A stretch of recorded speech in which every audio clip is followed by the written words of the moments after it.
সেন্টেন্সে ব্যবহৃত সাবজেক্টের আরেকটা অংশ হচ্ছে নাউন।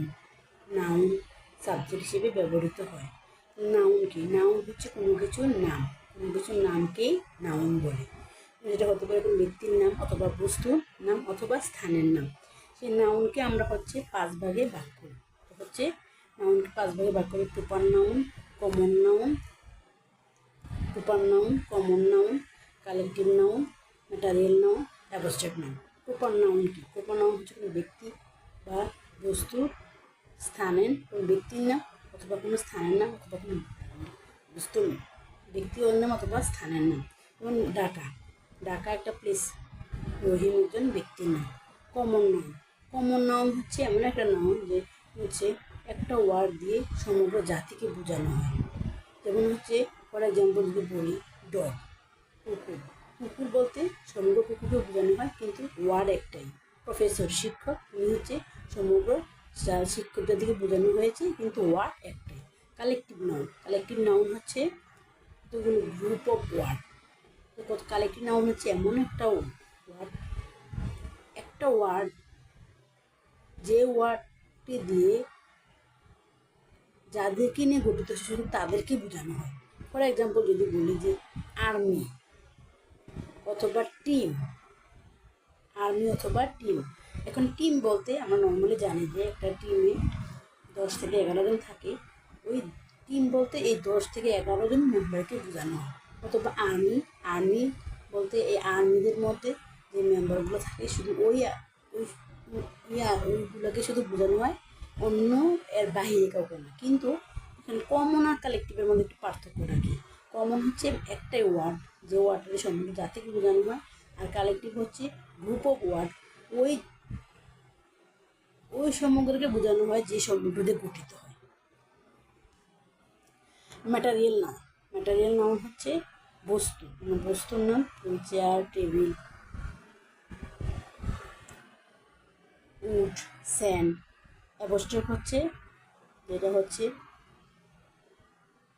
ভাষায় প্রকাশ করা যায় না বা সংখ্যা করা যায় না, ধরা যায় না, ছোঁয়া যায় না, শুধু অনুভব করতে হয়, সেটি হচ্ছে অ্যাবস্ট্রাক্ট নাউন।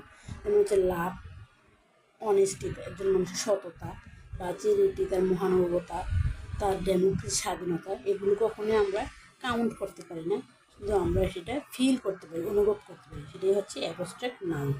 এখন হচ্ছে আমরা যখন সাবজেক্ট হিসেবে নাউন ব্যবহৃত হবে, তখন সেই নাউনকে আবার 2 ভাগে ভাগ করবে। সেটা হচ্ছে কাউন্টেবল নাউন আর হচ্ছে আনকাউন্টেবল নাউন। এবং কাউন্টেবল নাউন আর হচ্ছে আনকাউন্টেবল নাউন। এখন আগের যে 5 ভাগে ভাগ করা হয়েছে নাউনকে, সেই 5 ভাগকে এখন এই কাউন্টেবল এবং আনকাউন্টেবলের ক্যাটাগরিতে ফেলতে হবে। কারণ এইভাবে আমাদেরকে কী করতে হবে? সাবজেক্ট হিসেবে ব্যবহার করতে হবে।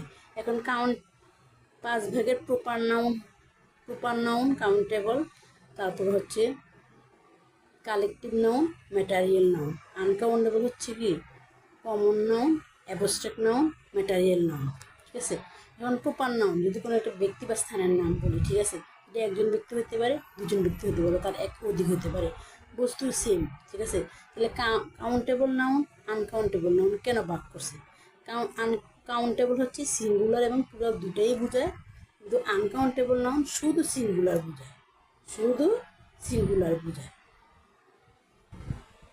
কেন বারবার সিঙ্গুলার বলতেছি?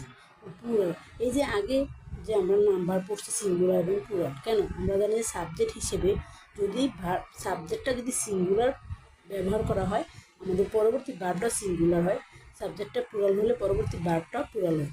সেজন্য হচ্ছে আমরা বারবার সিঙ্গুলার এবং প্লুরাল বুঝতে হয়। সেখানে আমার ম্যাটেরিয়াল নাউন হচ্ছে আমার কাউন্টেবলও ব্যবহৃত হয়, আনকাউন্টেবলও ব্যবহৃত হয়। আর abstract noun always uncountable, singular. আমাদের অ্যাবস্ট্রাক্ট নাউন যে অনুভব করি, আমাদের সততা, ভালোবাসা, আমাদের যে মহানুভবতা, এগুলো কখনোই সংখ্যায় গণনা করা যাবে না, সেজন্য এটা আনকাউন্টেবল নাউন। আর যেহেতু collective a group of words, তখন এটা হচ্ছে কাউন্টেবল নাউন। এটা হচ্ছে পরবর্তীতে বিস্তারিত আলোচনা করা হবে।